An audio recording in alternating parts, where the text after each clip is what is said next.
안녕하세요. 사연 읽어주는 남녀입니다. 오늘도 와주셔서 감사드리며 그럼 오늘의 사연 바로 시작하겠습니다. 사람들은 정말 간사한 것 같아요. 분명 자신이 도움을 받을 때는 그렇게 고마워하고 세상을 다 줄 것처럼 행동하다가도 변하는 상황 속에 금세 변해서 180도 다른 말을 하니 말이죠. 그 중에 제일은 바로 시자가 들어가는 시댁이 아닐까 합니다. 여자들이 시금치에 시자만 들어도 몸서리를 치는 이유가 바로 이러한 이유 때문인 것 같아요. 저 역시 가진 것 없는 남자와 그 집안으로 시집을 가서 있는 고생 없는 고생하며 사람 구실도 못하고 살았고 그 모든 것을 이겨내며 여기까지 달려왔습니다. 인생 역전이라고 해도 과언이 아닐 정도의 삶을 살며 제가 느낀 것은 딱 한 가지뿐이에요. 시자가 들어가는 사람들은 절대로 믿지 말자. 그럼 제게 얼마나 황당하고 귀막힌 일이 있었는지 지금껏 살아온 이야기들을 쭉 읊어보겠습니다.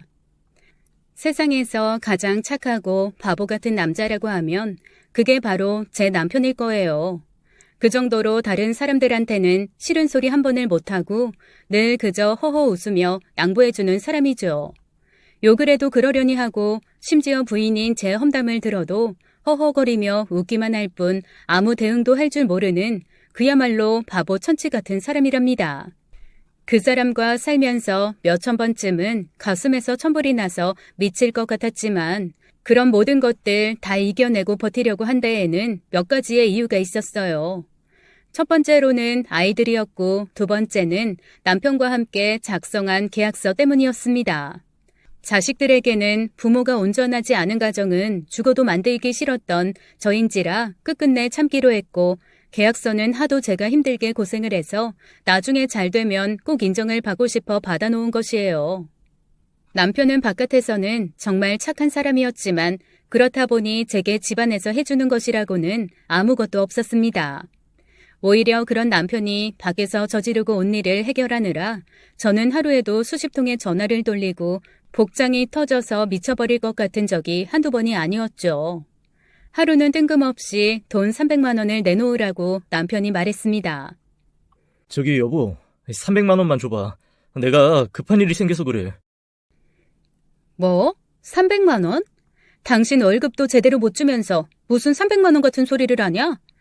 온전하게 월급 줘도 300은커녕 200도 안 되는 사람이? 아이, 그건 아는데 300만 원 쓸 데가 있어서 그래. 내가 괜히 달라고 하겠어? 그럴 이유가 있으니까 그렇지. 지금 애들 학원도 못 보내고 있으니까 쓸데없는 소리 하지도 말어, 이 인간아. 아니야, 꼭 줘야 돼. 나 벌써 그거 다른 사람한테 빌려서 줬단 말이야. 내일까지 안 갚으면 큰일 난다고. 뭐라고? 그게 무슨 소리야? 다른 사람한테 돈을 빌려서 누구를 줘?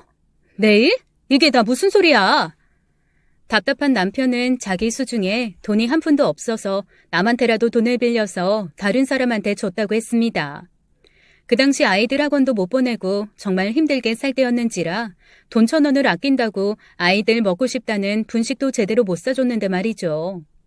하도 황당해서 순간 아무 말도 하지 않고 가만히 남편을 노려보고 있으니 남편은 점점 표정이 굳으면서 다리를 동동 구르기 시작했습니다. 나 그거 못 갚으면 집 넘기기로 했어. 그러니까 안 돼. 우리 내일부터 다른 데 나가서 살아야 된다고. 그게 다 무슨 소리냐고, 이 답답한 놈아. 너 정말 한두 번도 아니고 집안 말아먹으려고 작정했어? 어? 아이, 그럼 어떡해. 힘들다고 하는데. 친한 형이라서 모른 척 할 수도 없단 말이야. 더 이상 아무 말도 할 수가 없어 한숨이 팍팍 나오더군요.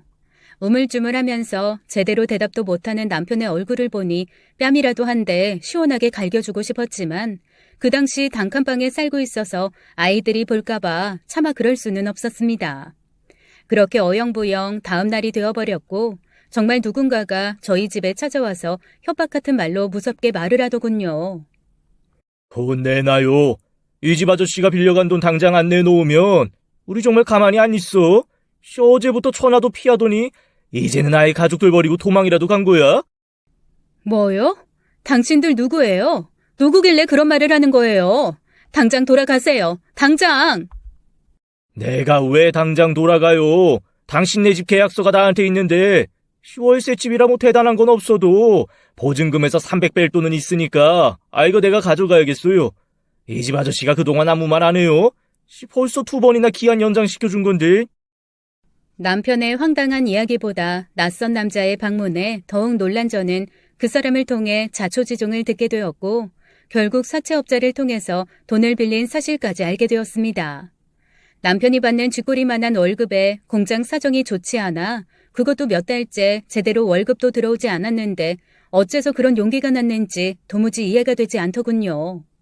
저는 그때부터 미친 듯이 살기를 강구해야 했습니다. 당장 어린 두 자식들을 데리고 어디로 가야 할지가 너무나 막막했거든요. 그나마 좋은 집주인 만나서 몇 년째 월세 보증금도 올리지 않으셔서 이 집에서 버틸 수 있는 힘이었는데 그것조차 없어져 버리면 저희는 어떻게 할 수 있는 길이 없었죠. 주변에 마땅히 돈으로 도움받을 사람이 없자 전 시어머니에게 전화를 걸어 사정사정을 했습니다. 하지만 시어머니의 반응은 생각보다 정말 많이 냉정했어요. 특히 돈 문제에 관해서는 그 누구보다 철두철미하고 있어도 빌려줄 수 없다는 입장을 고수하셨습니다. 어이구, 내가 그만한 돈이 어딨니? 난 있어도 돈 거래는 안 한다. 그리고 너는 살림을 몇 년을 했는데 그만한 돈도 없냐? 응? 씀씀이가 해픈 거 아니야? 어머님, 무슨 말씀이세요? 제가 결혼하면서 시아버님 편찮으실 때 드린 돈이 얼만데요. 5년 전쯤에도 아가씨 결혼할 때 그동안 모아둔 거 싸그리 다 드렸고 또 그러게 누가 달라고 했니? 그거 네가 좋아서 줘놓고 이제 와서 왜 딴 말을 해? 사람이 한 입으로 두 말하면 안 되는 거지. 어머님, 저는 가족이라고 생각하고 가족이 어려운 상황이니까 도움 드리려고 한 건데 그러게 누가 달라고 했느냐고. 난 그 말이야. 누가 달라고 한 적도 없는데 너 혼자 줘놓고서 왜 이제 와서 서운하네 뭐하네 하는 거냐? 우리 아들 뼈 빠지게 돈 번 거 여지껏 어디다 쓰고 돈 300이 없어? 응? 어머님, 저 정말 서운해요. 그렇게 말씀하시면 안 되죠. 눈물로 호소를 해보았지만 시어머니는 전혀 꿈쩍도 하지 않았고 오히려 자신의 입장만 내세우셨어요. 아주 기가 막힐 노릇이었습니다. 제가 여태껏 시댁을 위해서 했던 행동들을 보면 진짜 아낌없이 다 퍼줬는데 말이죠. 시어머니에게서 차갑게 거절을 당하고 신우에게도 전화를 걸어 사정을 말해보았지만 결과는 똑같았습니다. 모전 여전이라더니 그 말이 괜히 있는 게 아니더군요. 신우가 결혼할 때 제가 남편 몰래 해준 돈이 얼마인데 입 싹 닦고서는 땡전 한 푼 없다는 말을 하는데 아주 기가 막혀서 혼났습니다. 친정에는 그럴 만한 상황이 되지 못했고 차마 남편이 그런 일을 했다고 말도 하지 못했었기에 결국 저는 가까운 지인에게 사정을 말했어요. 보험일을 하는 친한 언니였는데 사정을 다 말하고 나니 괜히 눈물까지 났습니다. 아가씨 때부터 친하게 지내던 언니인지라 누구보다 제 남편, 제 시댁에 대해서 잘 알고 있었고 바로 계좌번호를 알려달라고 말을 해서 제 마음이 눈 녹듯 녹아내린 것 같았어요. 우리 미정이 진짜 착하고 성실한데 어쩌다 그런 남편을 만났어. 아휴, 걱정 마. 언니가 바로 통장으로 보내줄 테니까. 그리고 앞으로 다시 한번 이런 일이 생길 경우에는 어떻게 한다고 각서 같은 것도 써놔봐. 언니, 정말 고마워요. 시어머니랑 시누이도 모른 척하는데 언니가 저희 가족 구해주셨어요. 그러게요. 어쩌다 이렇게 남편 복이 없어서 이런 꼴을 당하는지 원. 그러니까 각서 같은 거 한번 써봐봐. 한번 매운맛을 봐야 정신 차리지. 자기 남편 밖에서는 그렇게 착하다 좋다 해도 집안에서 이렇게 하면 문제 있는 거잖아. 각서 딱 써놓고 말 안 들으면 내쫓아버리던지 해. 이 언니는 몇 년 전에 이혼을 하고 혼자 사는 언니였어요. 그래서 그런지 제가 생각하는 가족관하고는 조금 차원이 달랐고 뭐든지 가족끼리도 문서화를 시켜서 정확하게 철두철미하게 하는 것을 권유했습니다. 각서를 써놓고 공증도 받아서 남편이 또 그런 행동을 할 시에는 이혼을 하던가 재산을 다 가져오는 방법을 쓰라고 얘기는 들었는데 막상 해보려고 생각하니 말이 안 되는 것 같기도 했어요. 아무리 그래도 가족끼리 이건 좀 너무하다고 그 당시에는 느꼈었죠. 특히나 제 남편에게 빼앗아올 재산이라도 있으면 덜하겠는데 그런 것도 하나도 없는 상태에서 뭐하러 그런 짓까지 하겠나 싶었습니다. 저희 부모님도 극심한 다툼 끝에 아버지가 일방적으로 집을 나가셨기 때문에 저는 온전하게 부부가 함께 아이들을 양육하는 것에 중심을 두고 생각했거든요. 부랴부랴 그 언니에게 300만 원을 빌려서 급한 불을 끌 수 있었습니다. 그렇게 저는 저희 가족의 월세방을 지켰어요. 비좁아도 아이들이 먹고 잘 수 있는 따뜻한 방을 지켜냈죠. 이쯤 되면 남편이 진심으로 미안함을 알고 제게 용서를 구했어야 했는데 남편은 그러지 않았습니다. 오히려 이날 이후로 제게 어떤 능력이라도 있는 듯이 더 황당한 행동들을 하기도 했었어요. 또 한 번은 고급 술집에 가서 술값을 200만 원 가까이 긁었죠. 단란주점 같은 그런 곳인데 양주를 먹고 여자들을 불러서 함께 놀았는지 어마어마한 금액이 나오고 말았습니다. 카드에 찍힌 금액을 보고는 거의 기절하기 일보 직전으로 너무 놀라서 남편에게 전화를 걸었는데 술에 잔뜩 취한 남편이 주변 사람들의 말에 휘말려 전화를 받더군요. 아이고, 우리 능력자 마누라십니까? 아이, 모든 말만 하면 다 나오는 마누라님. 오늘 제가 기분이 좋아서요. 형들 동생들에게 한턱 크게 쐈습니다. 이 정도는 우리 마누라님이 갚을 수 있죠. 당신 미쳤어? 정말 미친 거야? 당장 카드 취소해. 당장! 능력도 없는 당신이 뭔데 이런 돈을 긁어? 나는 능력이 없지만 능력 좋은 우리 마누라님 만났지 않습니까? 마누라님, 사랑합니다. 술에 취해 저를 능력 좋은 마누라님이라 칭하던 남편은 그 말을 끝으로 전화를 끊어버렸고 다음 날이 되어서야 집에 들어왔습니다. 이런 남자가 뭐가 좋다고 저는 끝까지 남편을 놓지 못하고 계속 버텨갔는지 모르겠어요. 밖에서나 착하고 세상 좋은 사람이지 집에서는 바보, 아니 너무나도 못되고 이기적인 사람이나 마찬가지였는데 말이죠. 남편이 이렇게 사고를 칠 때마다 뒷수습을 해야 하는 것은 저였습니다. 제게 장황한 설명을 하고 전화를 끊은 후 다음 날이 되어서 들어온 남편은 아무 말도 하지 못하고 제 앞에서 쭈뼛쭈뼛거리고 있었죠. 저기 여보, 어제는 말이야. 내가 무슨 정신으로 그랬는지 잘 모르겠어. 그게 너무 기분이 좋아서. 아무리 기분이 좋아도 그렇지. 당신이 지금 우리 집 사정 뻔히 알면서 이럴 수가 있어? 생각이 있는 사람이야 도대체? 네가 무슨 돈 1,000만 원씩 갖다 주면서 이러는 거면 내가 말을 안 해. 한 달에 꼴랑 월급 200만 원 조금 넘는 놈이 그런 술집에 왜 가서 카드를 긁니? 어? 그러게 말이야. 내가 죄인이지 뭐. 잘못했어 정말. 미안해 여보. 됐고 긴 말할 거 없어. 당장 카드 취소해. 어제 모인 사람들한테 연락해서 다 같이 나눠서 내자고 얘기해. 못해? 그럼 내가 할 테니까 전화번호만 줘 얼른.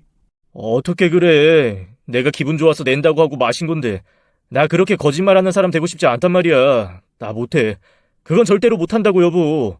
나 이번 한 번만 봐주라. 응? 제발 이번 한 번만. 당신 저번에도 그 보험하는 언니한테 돈 해달라고 했잖아. 이번 한 번만 어떻게 좀 안 될까? 남편은 이번에도 제게 은근히 미루었죠. 저는 머리끝까지 화가 나서 그 후로 약 한 달가량 말도 하지 않았고 남편의 카드값도 해결해주지 않았습니다. 남편은 당연히 카드가 끊겨버렸고 하루에도 카드사에서 연체 독촉 전화가 엄청 오기 시작했나 봐요. 제게 몇 번이나 부탁을 했지만 저는 들은 채도 하지 않았고 결국 시어머니까지 이 사실을 알게 되었죠. 저희 시어머니로 말씀드릴 것 같으면 자기가 어렵고 힘들 때는 간이고 쓸개고 다 빼줄 사람처럼 행동하다가 조금만 불리한 상황이 오면 홀랑 발뺌을 하는 기회주의자 같으신 분이랍니다. 저희 집안 사정 어려운 것 뻔히 알면서도 단 한 번을 도와주려고 하지 않으셨었죠. 그래놓고 어찌나 자기 자식에 대한 사랑은 깊으신지 결혼 생활 내내 저를 힘들게 했었습니다. 시어머니는 화가 단단히 나서 집으로 찾아오셨고 아이들도 다 있는 앞에서 제게 막말을 쏟아내셨어요. 너 이년, 이게 아주 친한편 밖에서 개망신 시키려고 작정을 했구만. 작정을 했어. 마음에 드는 구석 하나 없어도 내가 며느리로 받아줬으면 남편 하늘같이 알고 잘해줘야지. 어떻게 이러니? 어머님, 무슨 말씀을 그렇게 하세요. 제가 결혼해서 어머님이랑 아가씨 도와준 게 얼만데요. 결혼해서 저도 단 하루도 쉬지 않고 이 사람이랑 같이 일했어요. 사람이 정도껏 해야 도와주고 말고 하죠. 아이고, 여자가 그렇게 드세가지고 어떤 남자가 좋아하겠냐, 어? 자고로 딸내미는 엄마 닮는다고 친정아버지가 집 나간 이유가 있구만. 내가 팔자가 드세서 저런 년을 며느리로 맞아서 원. 어머님, 그 얘기를 왜 하세요? 어머님 아들이 술집에서 카드를 그렇게 긁어서 끊긴 걸 가지고 왜 저한테 그러시냐고요. 제가 뭘 잘못했는데요? 도대체 뭘요? 저 두 눈 시퍼렇게 뜨고 시애미한테 덤비는 꼬라지 좀 보소. 아이고야, 조상님들 이 꼴 좀 보세요. 시어머니는 울고불고 난리를 치시며 신세한탄을 하셨지만 저는 이번에는 눈 하나 깜짝하지 않기로 결심했습니다. 아이들도 그 모습을 보고 눈치를 보면서 울고 있었지만 마음 약해지지 않으려고 무척이나 애를 썼죠. 결국 시어머니는 자신의 돈으로 남편의 카드값을 내주었고 며칠 후 제게 차용증이라는 것을 가지고 오셨어요. 저희 가정에서 생긴 일이니까 전적으로 제가 갚아야 한다며 모든 책임이 제게 있다는 황당한 발언까지도 하셨죠. 그 옆에는 시누이까지 함께 자리를 해서 저를 무슨 집안 말아먹은 사람쯤으로 얘기를 하는데 너무 황당하고 기가 막혀서 아무 말도 나오지가 않을 정도였습니다. 사람이 어느 정도 화를 낼 수 있는 일이 있는데 너무 어이가 없으면 말도 잘 나오지 않더라고요. 한바탕 소란이 일어났고 차용증을 방바닥에 두고 간 모습을 보니 문득 옛날 생각이 났습니다. 남편을 처음 만나 한창 불꽃 튀든 연애를 하던 그 시절이 말이죠. 남편과 저는 아는 지인을 통해 만나게 되었어요. 저희 아버지가 집을 나가시고 엄마랑만 살다 보니 제 이상형이 가정적이고 따뜻한 사람이었는데 지금의 남편이 연애 시절 딱 그런 모습이었습니다. 공원 벤치에 앉을 때에도 손수건을 깔아주었고 제가 조금만 불편한 상황이 되면 안절부절 못하면서 어떻게든 뭐라도 해주려고 하는 그 모습이 참 보기 좋았어요. 한 번은 공원에서 따뜻한 커피를 마시며 지나가고 있다가 술에 취한 행인 한 분하고 부딪힌 적이 있었는데 그 당시 남친이었던 남편이 그 사람하고 싸움이 붙어서 경찰서까지 간 적이 있었답니다. 술에 취한 그 행인이 조금 거칠고 험악하게 생긴 사람이었는데 남편은 겁도 없이 그 사람을 향해 직진으로 돌진해버렸죠. 아니나 다를까 그 행인은 남친을 흠씬 두들겨 패버렸고 남친은 제대로 된 한 방을 날리지도 못한 채 실컷 얻어터진 채로 저를 보며 미소 지었던 그때 그 모습이 아직도 눈에 선합니다. 다친 데 없어요? 괜찮죠? 이제 그놈 다시는 안 올 거예요. 우리 민경 씨 다치게 하는 사람 절대로 용서 못해요. 제가 아니라 민호 씨가 엉망이잖아요. 많이 다친 거 아니에요? 괜찮아요? 그러게 왜 그런 사람한테 덤벼요, 덤비기를. 싸움도 못하면서. 하마터면 큰일 날 뻔했잖아요. 그래도 우리 민경 씨 고의적으로 부딪힌 그놈을 어떻게 가만히 냅둬요. 나 절대 용서 못해요. 내가 얻어 터져서 죽는 한이 있어도 우리 민경 씨 그렇게 하는 놈 절대 못 본다고요. 절대로. 얼른 피 좀 닦아요. 우리 병원 가요. 얼른. 얼굴에 피투성이가 된 남친을 데리고 급한 대로 근처 약국에 가서 약을 샀어요. 약을 발라주면서 저는 마음속으로 다짐했습니다. 이 사람이랑 꼭 결혼을 해야겠다고요. 자기 목숨 아끼지 않고 저를 이렇게 많이 사랑해주는 사람하고 살면 분명히 후회하지 않을 것이라고 다짐했죠. 그 후로 저희는 1년 가까이 죽고 못 살 정도로 깊은 사랑을 했고 결혼을 결심했습니다. 저희 엄마에게 먼저 인사를 드리러 온 남친은 큰절을 하며 아주 예의 바르게 행동했고 저희 엄마 역시 그런 남자친구를 아주 좋게 보셨더군요. 세상 누구보다 저를 사랑해줄 사람이라고 하시면서 꼭 행복한 가정을 이루어서 평생 살라는 말씀을 하시며 눈물까지 글썽이는 엄마의 모습에 저 역시 눈물을 흘렸던 기억도 납니다. 그리고 나서 시댁과에 처음 인사를 드리러 간 자리에서 저는 조금 놀랐었어요. 제가 생각했던 남자친구의 가족 모습과는 달랐었기 때문이죠. 남친만 봐서는 인상 좋고 푸근하신 부모님과 착하디 착한 여동생일 거라고 생각했었는데 이상하게 남친과는 분위기가 조금 다른 모습이었습니다. 겉으로 착한 척을 하는 것과 진짜 타고난 착함은 다르게 느껴지기 마련이잖아요. 남친이 후자 쪽이었다면 남자친구의 가족은 전자에 가까웠다고 하는 것이 맞는 것 같습니다. 제게 이것저것 꼬치꼬치 물으며 은근히 저희 부모님이 다 계시지 않는다는 것과 집안 형편이 조금 어렵다는 것에 신경을 쓰는 것 같은 모습에 저도 살짝 실망을 했었죠. 그렇다고 남친 집이 막 잘 사는 것도 아니었고 오래되고 작은 집이었으니 더더욱 그러했던 것 같아요. 아버지하고는 왜 같이 안 살아요? 자고로 온전한 가정에서 자란 여자를 만나라는 옛말이 있는데 내가 어떤 가정인지는 알고 아가씨를 받아줘야 할 것 같아서 말이에요. 뭐 무슨 문제라도 있는 거예요? 네? 그게 두 분이 좀 맞지 않으셔서 그렇게 된 것 같아요. 저도 어릴 때 일어난 일이라 자세하게 알지는 못해서요. 아이고, 세상에 자식들이 뭔 죄야. 애를 낳았으면 책임을 져야지. 어떻게 그렇게 무책임하게 안 맞는다고 홀라당 집을 나가셔 그래? 엄마 팔자 닮으면 안 되는데. 그래서 공부도 다 못하고 참 힘들게 살았다고 들었는데 사정이 그렇게 어려워요? 동생이 있어서 저는 좀 일찍 사회에 나왔고요.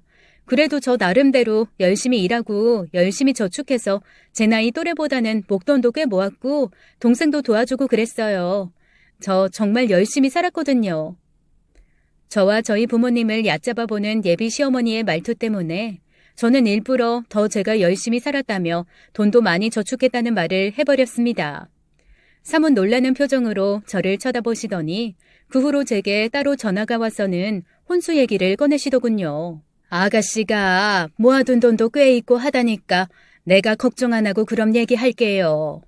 우리 집이 그렇게 좋은 형편은 아니라도 나 내 아들 남부럽지 않은 대학교도 보냈고 다른 사람들 이목도 있으니까 몇 가지 꼭 할 건 해왔으면 좋겠는데 그럴 수 있죠? 목돈도 꽤 모았다고 하니까 안심하고 말하는 거예요. 시어머니의 말에 저는 또 한 번 놀랐습니다. 남친이 좋은 집을 마련하는 것도 아니면서 어떻게 이런 말을 하나 싶었죠. 하지만 결혼을 하면서 시댁에게 좋은 이미지를 주는 것이 좋을 듯 싶어 어쩔 수 없이 시어머니의 말대로 혼수를 해갈 수밖에 없었어요. 친구들도 처음에 혼수 문제로 시어머니와 한번 틀어지면 결혼 생활 내내 평생이 힘들다고 하던 말을 들었었기 때문에 어쩔 수 없는 선택이었죠. 신우의 번듯한 옷과 친척들 한복까지 싹 맞춰드리고 코딱지만한 집에 커다란 냉장고와 TV, 소파까지 들여놓으니 나름대로 만족해하시는 표정을 지으시더라고요. 저는 그렇게 결혼 생활을 시작했습니다. 결혼할 당시만 해도 저희 집 사정은 그렇게 나쁘지 않았고 남편도 번듯한 대학교를 나와 직장도 꽤 괜찮은 곳이었거든요. 조금만 둘이 열심히 벌면 금방 더 좋은 집으로 이사도 갈 수 있을 것 같았고 아이들도 좋은 환경에서 키울 수 있다는 꿈을 꾸며 살았습니다. 하지만 너무나 착하고 순한 남편은 회사 생활에 적응을 잘하지 못했고 결혼한 지 얼마 되지 않아 사표를 썼다고 하더군요. 제게 말 한마디 상의하지 않은 채로 말이죠. 저 대신 시어머니와 신우와 함께 상의하고 내린 결정이라는데 그 당시에 저는 신혼이었기 때문에 그 부분을 제대로 잡지 못하고 넘어갔던 것 같아요. 그때 좀 더 확실하게 얘기를 하고 차단을 했어야 했는데 말입니다. 남편은 회사를 그만두고 몇 달 동안 놀면서 시댁을 왔다 갔다 했고 시어머니는 그런 자신의 아들을 하염없이 불쌍하고 가엾게만 여기셨어요. 제게 남편 몸보신을 위해서 삼계탕을 끓여놓아라, 잡채를 해놓아라 하며 회사에 있는 시간에도 수시로 전화를 하셨고 저는 점점 불편해져만 갔습니다. 하도 답답해서 친정엄마한테 가서 이런저런 상황을 얘기하니 친정엄마는 그래도 제 남편이니 제가 잘 챙겨주고 해야 나중에 잘 된다고 하시며 저를 다독여 주셨죠. 내 서방 내가 잘 챙겨야 밖에서도 인정받는 법이야. 이 서방이 심성이 참 착한 사람이라 분명히 나중에 잘 될 거다. 지금 좀 힘들어서 쉬고 있는 거 그거 금방이야. 너무 닥달하지 말고 네가 잘 챙겨줘. 너도 일하느라 힘들겠지만 그래도 어쩌겠니, 응? 친정엄마의 말을 듣고 저는 다시 한번 마음을 다잡고 남편에게 최선을 다해서 챙겨주었어요. 제가 번 돈으로 생활비를 하면서도 아껴 쓰는 습관으로 적금을 쉬지 않고 계속 넣었고 저는 미래를 위한 계획을 세우고 있었습니다. 그러던 어느 날 시어머니가 제게 급하게 전화가 와서 울고불고 하시더군요. 아이고야, 아가. 우리 집에 이런 일이 왜 생기는지 모르겠다. 글쎄 네 시아버지가 어떤 사기꾼 놈한테 걸려서 돈을 몽땅 날려먹었지 뭐냐? 생전 이런 일이 없던 양반인데 갑자기 아유 집에 막 이상한 사람들 찾아와서 돈 내놓으라고 난리도 아니야. 얘 어쩜 좋니 아가 어쩜 좋아. 어머님 진정하세요. 울지 마시고 차분하게 말씀해보세요. 이상한 사람이 찾아왔다고요? 돈은 무슨 돈인데요? 네? 어머님.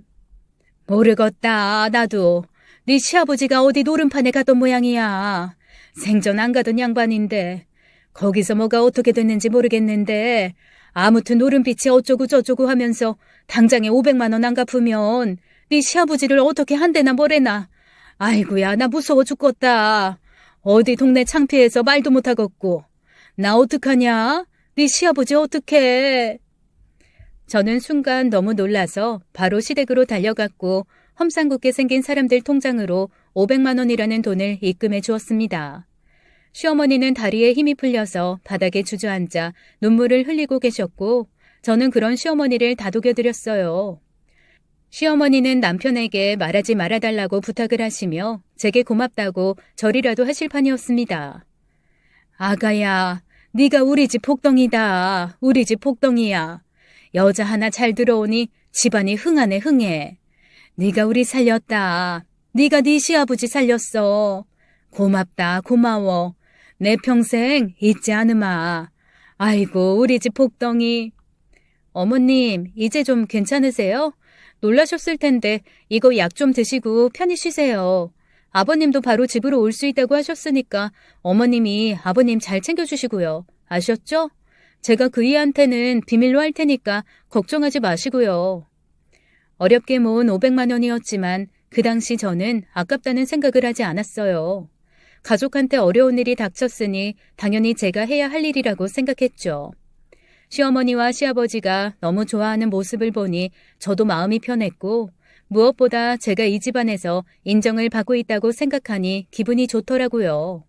그 후로 한동안 시어머니는 제게 참 잘해주셨습니다. 반찬도 집에 가지고 오셨고 말끝마다 아가 하시면서 제게 먹고 싶은 것이 있느냐고 자주 묻기도 하셨죠. 얼마 후 저는 임신을 해서 아이를 출산하게 되었고 제가 회사를 쉬어서 어쩔 수 없이 남편은 작은 공장으로 취직을 하게 되었어요. 남편은 공장에서 처음 일을 하는 것이었고 월급도 많지 않았지만 그래도 아이가 생겨 감사하다며 하루하루를 행복하게 살아간다고 말했습니다. 저 또한 그런 남편과 함께 하는 것이 즐겁고 행복했고요. 하지만 시간이 지나면서 남편은 점점 밖에 있는 사람들과의 관계에 더 치중하게 되었고 그렇다 보니 가정에 관해서는 무관심해질 수밖에 없었습니다. 남편의 착한 심성을 알고 의도적으로 돈을 빌리러 접근하는 사람들도 있었고 술자리에 일부러 남편을 불러 계산을 하게 하는 사람들도 있었어요. 저는 워낙에 사회생활을 일찍 시작하고 돈을 모으며 그런 일들에 대해서 잘 알고 있었기에 남편에게 말을 했지만 남편은 제 말을 잘 듣지 않았습니다. 그저 사람들이 자신을 좋아해서 그런다는 바보 같은 생각을 하고 있었죠. 월급이 밀려도 사정이 있으니 그러려니 했고 지인 중에 누가 돈을 빌려가서 안 갚아도 사정이 있다고 생각하는 바보 같은 모습을 보여서 저는 점점 실망을 하고 있었습니다. 그 사이 신우는 결혼을 준비했었는데 신우가 술을 마시고 저희 집에 찾아와 자신의 어려운 사정을 얘기하며 울고불고 난리도 아니었죠. 언니, 내가 그런 집에 시집 가느라 아주 등골이 빠지겠어. 잘난 남편 만나서 시집 가는 게 그렇게 잘못이야? 세상에 돈이 전부냐고. 내 친구들은 나 다 부러워하는데 아무도 내 마음 모를 거야. 밍크코트에 명품백까지 사오라고 하는데 나 정말 어떡해 언니? 나 결혼 못하는 거야? 아가씨 왜 그런 말을 해. 그런 말 하지 마. 세상에 돈이 전부 아니야. 그러니까 용기 내. 알았지? 용기만 있으면 뭐해. 돈도 없는데. 나 같은 년이 그냥 결혼도 못하고 평생 혼자 늙어 죽어야 되나 봐. 이럴 바에는 수녀라도 될까 봐. 돈 없는 년은 결혼 못하는 거잖아. 얼마가 필요한데 그래. 어머님 아버님 마음 아픈 소리 하지 말고 얼마가 필요해서 그래. 신우의 한탄에 결국 저는 돈 1,000만 원 가까운 돈을 대출까지 받아서 신우이에게 해주었습니다. 저도 동생을 학비대주며 살아왔기 때문에 손아래 동생이 이렇게 속상해하고 힘들어하는데 어떻게 모른 척할 수가 없겠더라고요. 남편의 모습에도 실망을 하긴 했지만 분명히 좋게 변할 것이라는 굳은 마음을 갖고 열심히 살아보자 마음먹었습니다. 그 후로 남편이 이런저런 일로 저를 힘들게 했고 그럴 때마다 시어머니와 신우에게 아무런 도움도 받지 못한 채 오히려 원망만 들었어도 아이들을 위해서 꿋꿋하게 잘 버텼어요. 그래도 남편에게 가장 칭찬할 만한 점은 아이들을 끔찍히도 아낀다는 것이었습니다. 특히 아이가 조금이라도 아프면 몸둘 바를 모르면서 밤새 잠 한숨 못 자고 옆에서 끙끙거리는 모습을 제가 다 지켜보았거든요. 아마도 저는 그런 남편의 모습 때문에 아무리 황당한 행동을 한다고 해도 헤어지지 못했던 것 같습니다. 그러던 어느 날 드디어 사건이 터지고 말았어요. 돈도 없고 남편도 변하지 않고 지내던 어느 날 남편에게 누군가 접근을 해왔습니다. 시어머니도 잘 아는 지인의 딸이었는데 부자와 결혼을 했다가 이혼을 해서 위자료를 꽤 받았다고 하더군요. 뭔가 남편의 행동이 변했다는 느낌을 받았다가 저는 미행을 통해 남편의 불륜 현장을 목격하게 되었습니다. 마음먹고 달라붙던 그 여자를 남편이 거절하지 못하는 것 같은 바보 같던 모습이 보였죠. 떨리는 몸을 부여잡고 사진을 통해 증거를 남기게 되었고 남편과의 이혼을 생각했어요. 아이들 때문에 어떻게든 가정을 지키려고 했지만 도저히 이 부분은 용서할 수가 없는 부분이었으니까 말이죠. 저는 바로 이혼을 준비하기에 이르렀습니다. 그리고 남편과 시어머니 그리고 신우까지 철저하게 무너뜨리고 싶었어요. 그때의 마음은 정말 세상 모든 나쁜 일들이 시댁에 일어나기만을 바랬는지도 모르겠습니다. 며칠 친정에 다녀온 후 이혼 소장을 적어서 남편에게 주었더니 남편은 화들짝 놀라더니 바로 무릎을 꿇고 빌기 시작했어요. 그리고 자신은 아무 일도 없었다면서 그날 모텔로 들어갔다가 잠시 후 잘못을 알고 다시 나왔다고 했죠. 더욱 황당했던 것은 시어머니가 이 사실을 알고 오히려 남편과 그 여자 둘 사이를 응원했다는 말도 했습니다. 나 정말 미친놈이야. 진짜 미쳤었나 봐, 여보. 나 진짜 당신하고 우리 애들 없이는 못 살아. 알잖아, 당신도. 우리 엄마가 하도 그냥 걔가 돈이 많다고 위자료 그거 많다고 하면서 좀 어떻게 해보면 안 되겠냐고 해서 나도 모르게 잠깐 정신이 나갔었나 봐. 뭐? 그걸 지금 말이라고 해? 아니 당신 어머님이라는 사람은 사람 맞아? 어떻게 그럴 수가 있는 거야? 사람의 탈을 쓰고 감히 어떻게? 내가 시집 와서 어떻게 했는데? 알아, 여보. 나 당신이 우리 아버지 노름빚 갚아주고 내 동생 시집 자금 빌려준 거 다 알고 내가 얼마나 면목이 없었는지 몰라. 나 앞으로 잘할게. 진짜 잘할게. 당신 말이라면 다 듣고 다른 사람들 말 안 들을게. 정말이야. 제발 한 번만 봐주라. 제발 한 번만. 너 나랑 진짜 살고 싶어? 우리 애들 데리고 같이 살고 싶냐고.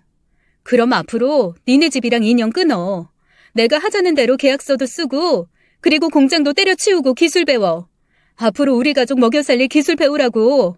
내가 하자는 대로 다 할 거면 살고 아닐 거면 지금 당장 때려쳐. 대먹지도 못한 시어머니의 행동에 화가 잔뜩 난 저는 남편에게 시댁과의 모든 인연을 끊으라고 말했습니다.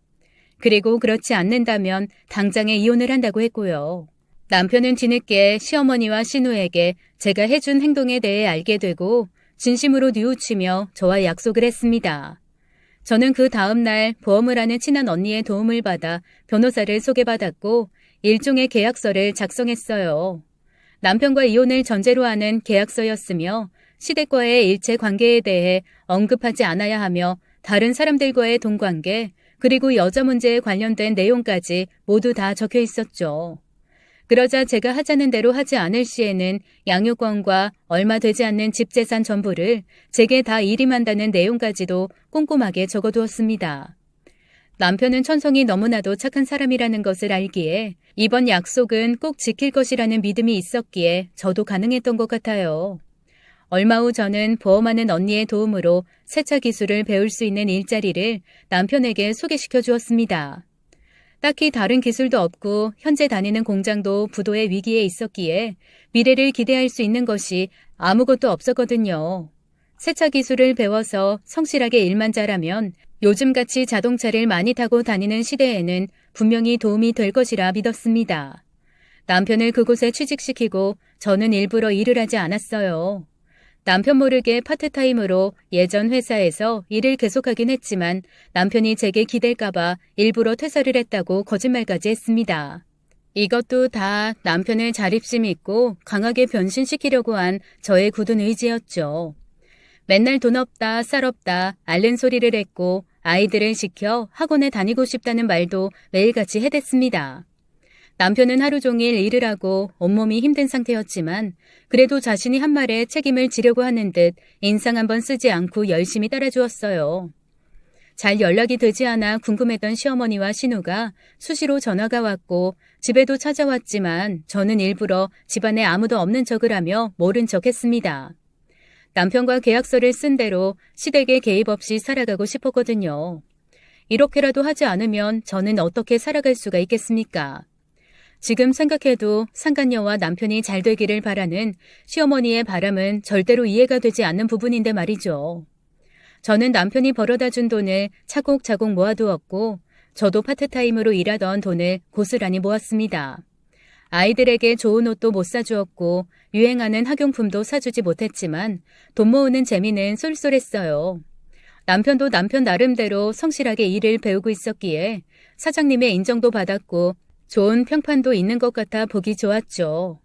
명절이나 생신대에도 시댁에 남편과 아이들만 보내고 저는 가지 않았습니다. 제가 이혼을 하지 않고 살아갈 수 있는 유일한 방법은 그것뿐이었으니까요. 그렇게 몇 년이 흘렀고 남편은 인정받는 세차장 매니저가 되어 있었습니다. 그리고 그 시점쯤에 세차장 사장님이 새롭게 다른 사업을 오픈한다고 하시며 현재 세차장을 믿고 맡길 사람을 찾으셨고 마침 남편이 그 자리를 꿰차게 되었어요. 처음에는 월급제로 시작했지만 저도 나가 열심히 관리해준 덕분에 사장님이 매출 지분을 나누자고 제안을 해주셨고 저는 그동안 모아둔 돈을 권리금으로 내면서 사업을 시작할 수 있었습니다. 특유의 선한 인상과 착한 말투를 가진 남편은 특히나 어르신들에게 인기가 정말 많았는데 고정적으로 남편에게만 세차를 맡기는 사람들이 부쩍 많이 늘어났어요. 저 역시 그런 사람들에게 쿠폰제를 시행하고 단골 고객 관리를 꼼꼼하게 해주면서 좋은 대우를 해준 덕분에 세차장의 매출은 엄청나게 높아져만 갔습니다. 몇 년 후 결국 저희 부부는 그 세차장을 인수하게 되었어요. 보험하는 언니가 돈을 빌려주었지만 그동안 조금씩 모아둔 저의 적금이 빛을 발하는 순간이었습니다. 남편은 감격의 그 순간을 다 제 덕분이라며 고마워했죠. 여보, 정말 고맙다. 당신 때문에 나 사람 된 것 같아. 나 그동안 너무나도 바보같이 살았어. 나랑 이혼 안 하고 같이 살아줘서 고마워. 정말 고마워. 알면 됐어, 이 인간아. 진짜 당신 그때 내가 확 버렸으면 지금 뭐하고 살았을까? 궁금하다, 궁금해. 당신 계약서 있지 않았지? 당신이 가진 이 지분들 이거 다 내 거인 거 알지? 지금이라도 당신 말 안 들으면 내가 확 그냥. 아이고, 알겠습니다. 알겠어요. 나 앞으로는 절대 안 그래. 당신 말만 들을 거야. 우리 엄마, 내 동생 쓸데없는 말 하는 거 나 이제 안 들어. 이제라도 마음을 다잡은 남편의 모습을 보니 너무나도 기분이 좋더군요. 돈이라는 게 뭔지 돈이 많으니 사람 마음에 여유가 생기고 화를 낼 일도 별로 없어지는 것 같았습니다. 덕분에 아이들은 좋은 환경에서 양육할 수 있었고 원하는 것도 마음 놓고 배울 수 있었어요. 작고 낡은 집에서 벗어나 아파트라는 곳으로 이사를 가는 날 남편을 부여잡고 얼마나 울었는지 모릅니다. 그런데 이 소식을 알게 된 시어머니와 신우는 난리가 났어요. 자기 아들의 귀한 돈을 제가 다 어떻게 한다고 하면서 문자 메시지를 보내기 시작하는데 나중에는 제가 너무 화가 나서 먼저 전화를 걸 정도였습니다. 어머님, 도대체 무슨 소리를 하시는 거예요? 제가 뭘 어쨌다고 이런 말씀을 하세요? 아니, 말이야 바른 말이지. 내 아들이 미친 듯이 쎄빠지게 세차장에서 남의 차 닦으며 일해서 읽은 걸 왜 네가 누리고 난리냐? 사람이 양심이 있어야지.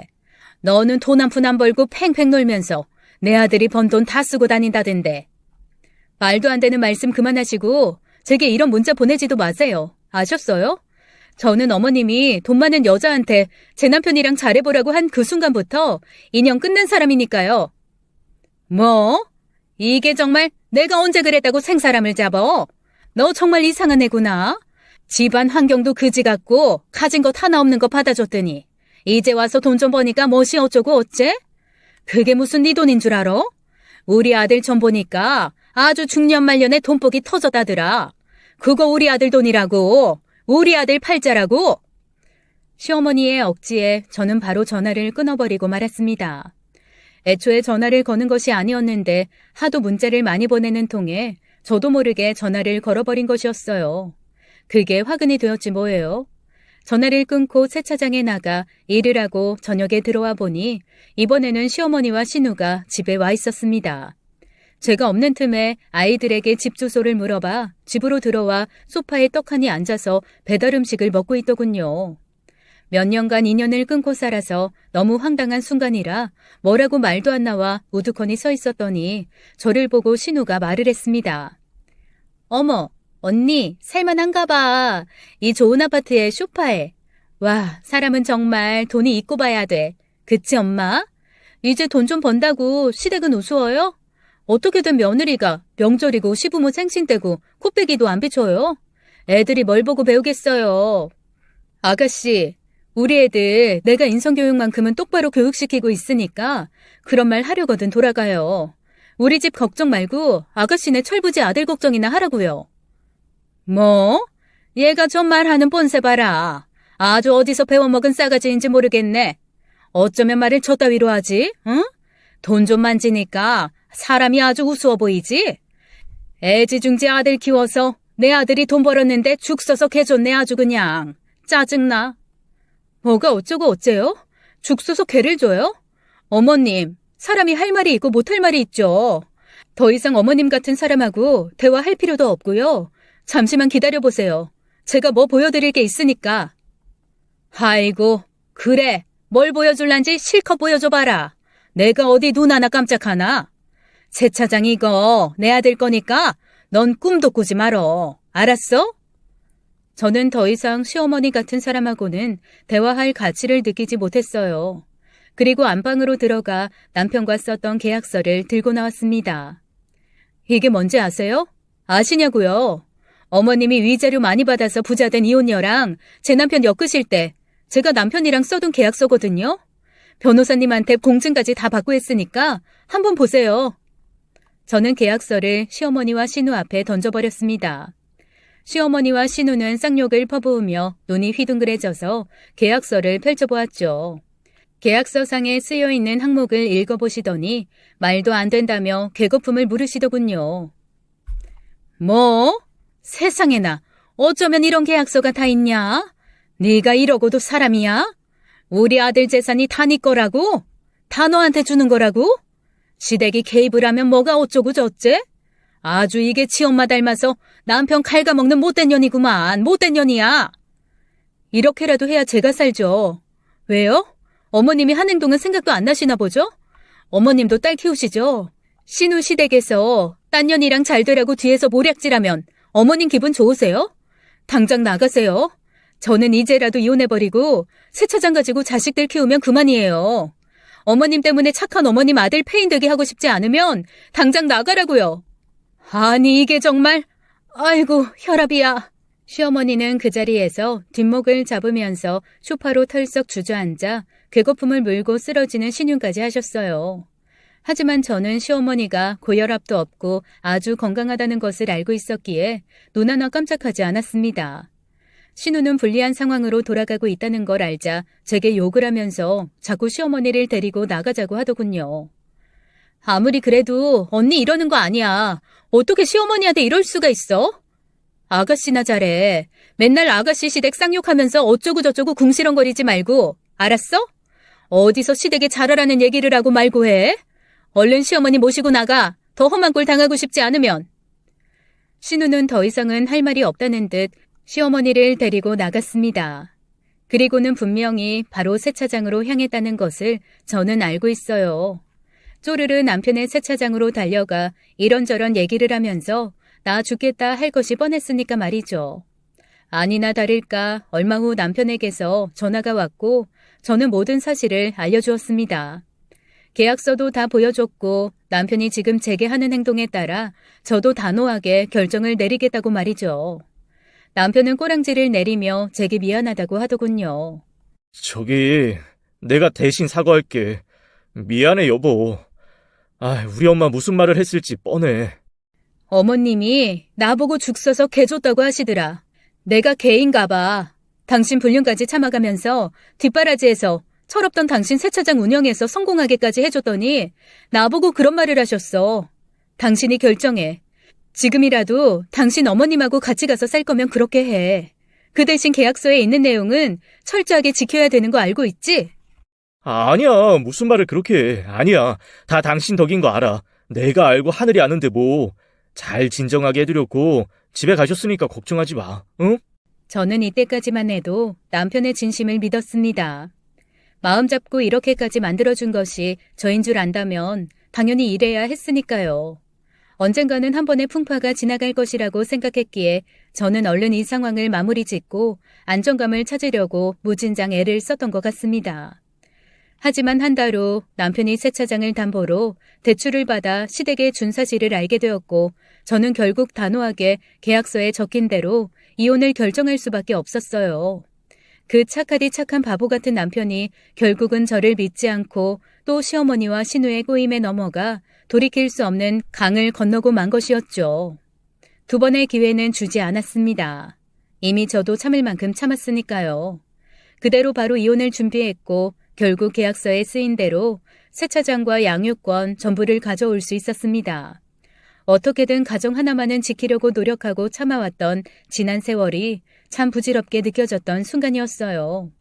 이혼의 과정도 얼마나 지치고 힘들던지 한 번에 끝나는 게 없었습니다. 시어머니와 신우는 그렇다 치고 남편마저 돌변해버려서 재산에 대한 부분에서 딴 얘기를 하더군요. 자기는 절대로 동의할 수 없다면서 세차장을 넘겨줄 수 없다고 버티고 우기는데 여기서 정말 저도 많이 상처를 받았던 것 같습니다. 더군다나 시어머니와 신우는 저희 친정엄마까지 찾아가서 막말을 짓거렸는데 참다 못한 친정엄마가 소금을 뿌리고 후라이팬을 집어 던지셨다고 하더군요. 아주 그 인간들, 내가 다시는 얼씬도 못하게 혼내줬어. 나쁜 것들, 어디서 엄마 팔자를 따지고 말이야, 응? 태생을 논하고 못돼 먹은 것들. 우리 집안을 아주 물러봤지 뭐냐? 지가 돈 때문에 지아들한테 불륜까지 하라고 응원한 건 생각도 못하고. 아유, 우리 딸 100번 1000번 잘했어. 절대로 후회하지 마. 알았어? 앞으로 애들 키우면서 너도 네 인생 살아. 엄마, 미안해. 어떻게든 가정 지키고 싶었는데. 그 인간들 때문에 눈물도 흘리지 마. 알았어? 우리 귀한 딸 눈에서 눈물 나게 하는 인간들 절대로 용서할 수 없어. 아무 생각하지 말고 넌 앞으로 네 인생 새 출발할 것만 생각해. 친정엄마의 말에 용기를 얻은 저는 이혼으로 운동을 시작했고 세차장을 열심히 운영했습니다.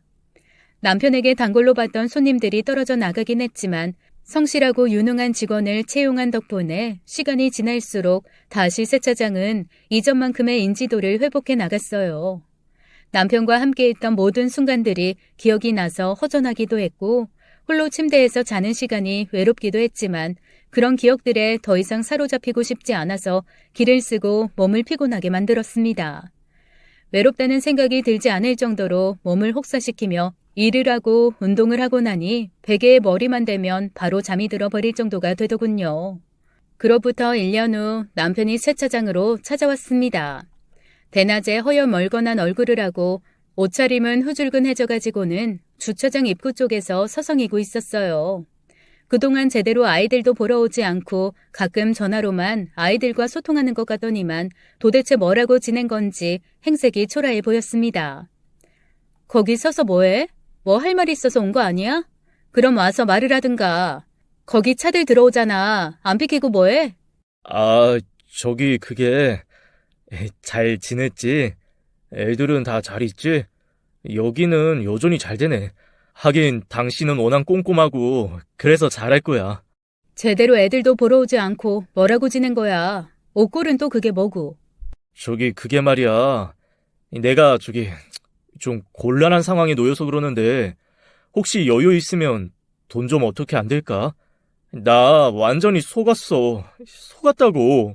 이 인간아, 아직도 그러고 사냐? 정신 차릴 때도 되지 않았어? 제발 정신 좀 차려. 어떻게 아직까지도 이러고 사냐? 네가 누구한테 속된지 말든지 난 관심 전혀 없어. 그딴 소리 할 거면 당장 꺼져. 네 자식들한테 관심도 없는 놈이 돈 빌리러 여기를 와? 너도 참 양심도 없다. 당장 꺼지지 못해? 정신 나간 놈. 네 자식들한테 부끄러운 줄 알아. 당장 꺼져. 저는 불같이 화를 내고 남편을 매몰차게 내쫓아버렸습니다. 그리고 그날 밤 시어머니가 세차장을 찾아와 또 한 판 뒤집더군요. 원래 자기 아들 거니까 당장 다시 내놓으라고 하도 소리를 질러대길래 일부러 사람들 있는 데서 제가 큰 소리로 다 말해버렸죠. 당신 아들이 돈 많은 이혼 여랑 잘 되기를 진심으로 바라던 사람이 이제 와서 저한테 왜 그러세요? 가서 그 여자한테나 가서 얘기하세요. 그 여자 위자료 많이 받아서 돈 많다면서요. 아니, 나도 그런 줄 알았는데 그년이 아주 꽃뱀이었지 뭐냐. 아이고, 내가 아주 그냥 못 산다 못 살아. 시어머니의 말을 들은 주변 사람들은 웅성거리며 저희를 살폈고 시어머니 역시 자신의 말이 실수였다는 것을 깨닫고 뒤도 안 보고 주랭랑을 치더라고요. 나중에 알게 된 건데 남편이 저랑 이혼하고 나서 시어머니가 다시 그 여자랑 만나게 해주었나 봅니다. 그런데 알고 보니 위자료 받은 것도 뭐 한다고 다 날리고 남편한테 있는 돈 뜯어서 대출까지 받게 한 다음에 도망간 모양이에요. 아직도 그 집안은 정신 못 차리고 그러고 있는 거를 보니 이혼하길 참 잘했다는 생각이 들었습니다. 한동안 마음 잡고 일했던 남편이 다시 그렇게 된 걸 보면 역시 고쳐 쓰는 게 아니라는 말이 딱 맞는 것 같네요. 그 후로도 몇 번이나 돈을 빌려달라며 찾아오고 전화도 왔지만 저는 아예 대답도 하지 않은 채 무시해버렸고 급기야 아이들에게까지 전화를 걸어 엄마한테 돈을 빌려달라고 설득했다고 했습니다. 그 말을 듣고는 너무 화가 나 아이들 전화번호까지 바꾸어 버렸고 애들이 상처받지 않도록 잘 설명해 주었어요. 아이들 역시 그렇게 자신들에게 끔찍했던 아빠가 이상하게 변한 것 같다면서 많이 실망했는데 나중에 성인이 되면 진솔하게 모든 사실들을 말해줄까 생각도 하고 있습니다. 어른이 되면 아이들이 알아서 판단할 몫이니까요. 지금이라도 제발 정신 차리고 전 남편과 시어머니 그리고 시누이가 제대로 살아갔으면 좋겠다는 생각입니다. 그래야 적어도 제 아이들에게 아빠와 친가의 존재가 부끄럽진 않을 테니까요. 저는 아이들에게 부끄럽지 않도록 하루하루를 정말 열심히 살아가고 있습니다. 비록 가정은 지켜주지 못했지만 아이들도 저를 이해하리라 믿고 있어요. 그럼 이상으로 제 이야기를 마치겠습니다. 끝까지 들어주셔서 감사해요. 지금까지 사연 읽어주는 남녀였습니다. 끝까지 시청해주신 여러분 감사드리며 저희는 다음 사연으로 돌아올게요. 감사합니다.